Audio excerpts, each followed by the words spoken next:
एक व्यापारी के पास 5 ऊंट थे। वह इन ऊंटों का इस्तेमाल अपने कारोबार के सिलसिले में शहर शहर सामान लाद कर ले जाने के लिए करता था। एक बार की बात है कि उसे शहर से लौटते लौटते काफी रात हो गई। ऐसे में जब उसे रास्ते में एक सराय नजर आई तो उसने वहां रात बिताने के बारे में सोचा। सराय के बाहर उसने एक पेड़ से अपने ऊंटों को बांध दिया। 4 ऊंटों को तो उसने रस्सी से बांध दिया, लेकिन 5वें ऊंट को बांधने के लिए रस्सी कम पड़ गई। वह 5वें ऊंट को बांधने के लिए रस्सी के बारे में सोच ही रहा था कि इतने में एक फकीर वहां आया। व्यापारी को परेशान देखकर उसने कारण पूछा और कहा कि तुम इसको कल्पना की रस्सी से बांधो। व्यापारी को समझ नहीं पाया तो फकीर ने समझाया कि तुम 5वें ऊंट को गले में रस्सी डालने और पेड़ से बांधने का अभिनय करो। व्यापारी ने ऐसा ही किया और ऊंट के गले में रस्सी डालकर उसे पेड़ में बांधने का अभिनय किया।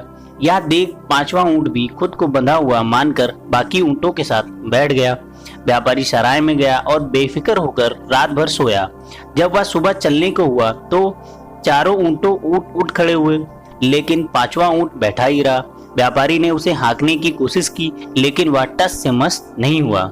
इसी बीच वह फकीर वहां फिर पहुंचे और व्यापारी से कहा कि इसे पहले खोलो तो सही, तभी तो यह उठेगा। व्यापारी बोला, मैंने कौन सा इसे बांध रखा है, मैंने तो उसे बांधने का सिर्फ नाटक किया था। फकीर ने कहा कि अब वैसे ही इसे खोलने का भी नाटक करो। व्यापारी ने ऐसा ही किया और पल भर में ऊंट उठ खड़ा हुआ। उस ऊंट की तरह हमें भी अदृश्य रस्सियों से जकड़ा हुआ है।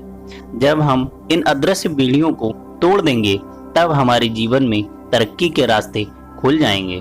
दोस्तों कहते हैं कि मन के हारे हार है और मन के जीते जीत है। मनुष्य बाहर से ही नहीं, अपने मन के भीतर से ही पहले हारता या जीतता है। अगर आप जीवन में सफल होना चाहते हैं तो सबसे पहले अपने मन की उन सभी अदृश्य बेड़ियों को तोड़कर बाहर निकलें, तभी आपको सफलता का स्वाद चखने को मिलेगा। दोस्तों वीडियो कैसी लगी है? अगर आपको वीडियो अच्छी लगी है तो आप हमारे चैनल को सब्सक्राइब करें। दोस्तों अगर इस बारे में आपको कुछ भी पूछना है या कोई मैसेज है तो आप हमें इंस्टाग्राम पे मैसेज कर सकते हैं। इंस्टाग्राम का लिंक डिस्क्रिप्शन में हमने दे रखा है।